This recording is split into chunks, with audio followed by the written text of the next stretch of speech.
Before we begin, let me ask you something. If you heard a sound that no human was ever meant to hear, a sound recorded miles beneath the ocean's surface, a sound so powerful that even seasoned scientists fell silent when it played, would you want to know what made it? Stay with me, because by the end of this story, you'll understand why some recordings are never supposed to be heard, and why this one changed how we see the ocean forever. If you enjoy stories that uncover hidden mysteries, unexplained recordings, and the strange edge where science meets the unknown, make sure to subscribe now. And keep watching, because what begins as a routine scientific mission slowly turns into something far more unsettling.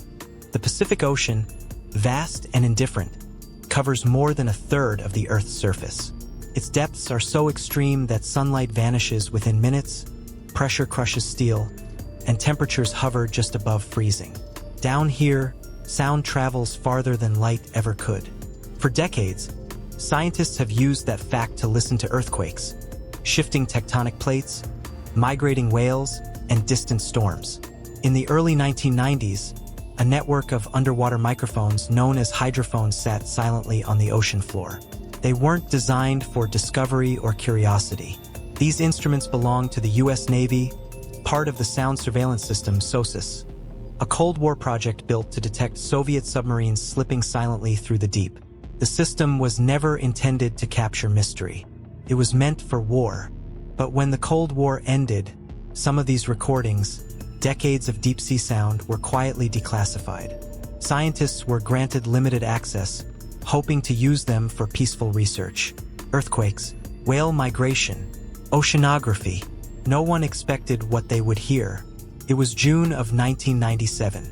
In a quiet research facility, far from the ocean itself, scientists gathered around a monitor. Fluorescent lights hummed overhead. Coffee cups sat untouched as hours of recordings scrolled past in colorful spectrograms, visual representations of sound. Most of it was familiar. Low rumbles from tectonic shifts, sharp spikes from underwater volcanic activity, long, sweeping calls from blue whales, the loudest animals ever known. Then suddenly, something appeared that didn't fit. A massive signal surged across the screen. It was powerful, far more powerful than most biological sounds.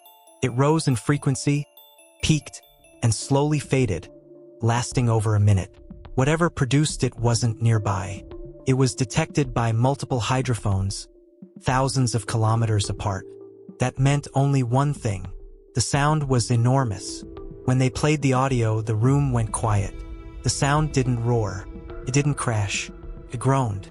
A slow, rising wail that felt less like an animal and more like something straining. Something under immense pressure. Carried weight, depth, a presence that made the hairs on the back of your neck stand up. The scientists gave it a name, not dramatic, not poetic. They called it the bloop. First, no one spoke. They replayed it again and again.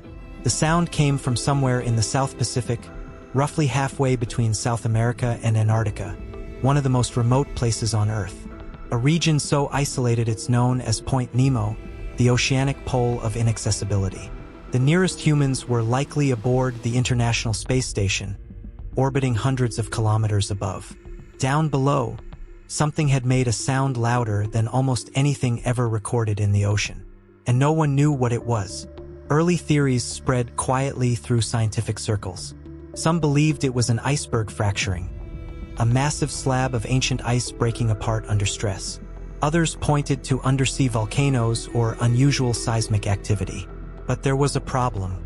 The frequency of the sound didn't match known geological events. And it didn't behave like ice. Icequakes, as they were known, produced sharp, cracking signals. This was different. The bloop rose slowly, moaned, and faded like a call. Even more unsettling, its frequency overlapped with that of biological sounds, with animals. But no known animal could produce something that loud. To generate a sound detected across thousands of kilometers, the creature would need to be larger than any whale ever documented. Larger than blue whales. Larger than anything in the fossil record. Scientists didn't say it publicly, but privately the thought lingered. What if something enormous lived down there? The deep sea had always been a place of surprises. Giant squid were once considered myths. Goblin sharks, gulper eels, and creatures that glowed in the dark were discovered only when technology allowed humans to glimpse deeper. Over 80% of the ocean remained unexplored. And now, something from that darkness had made itself heard. Over the next several years, researchers scoured the data.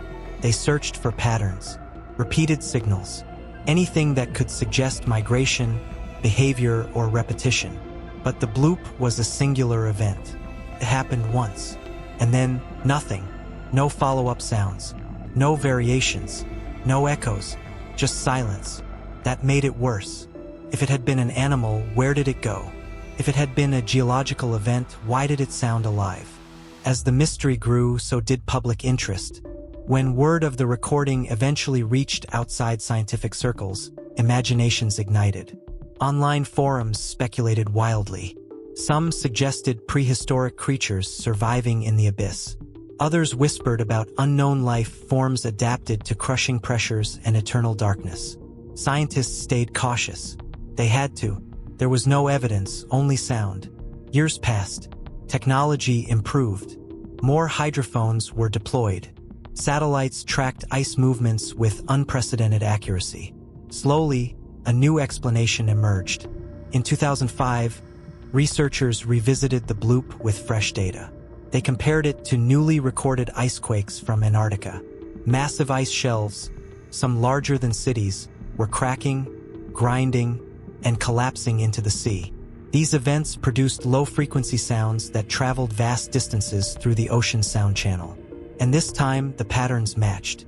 The rise, the fall, the duration. The bloop, they concluded, was likely the sound of a massive iceberg fracturing. A cry of ice under stress, amplified by the ocean itself. The official mystery was solved. But not everyone felt satisfied, because even if it was ice, the sound was real, and it was heard, and it came from a place so remote, so deep, that no human witnessed the event itself. Just a recording, just a voice from the abyss. And the bloop wasn't alone. Over the years, other strange sounds followed. Julia, upsweep, slow down, each with its own signature, each recorded, analyzed, explained, and quietly archived. But here's the truth. The ocean is still listening. Hydrophones still record things we don't immediately understand. Sounds that don't fit neatly into categories. Signals that challenge our assumptions. Because sound travels farther underwater than anywhere else on Earth. And down there, in the black, frozen depths, the planet is always speaking. Sometimes through ice, sometimes through shifting rock, and sometimes through life we haven't yet met. So the next time you think of the ocean as empty, remember this: we don't hear the deep sea because we were never meant to live there. But every once in a while, it speaks loudly enough that we can't ignore it. If this story pulled you in, if it made you feel the weight of the deep and the unease of the unknown, let me know by liking this video and sharing it with someone who loves ocean mysteries. Subscribe for more cinematic documentaries like this, because there are countless recordings, hidden events, and untold stories still waiting beneath the surface.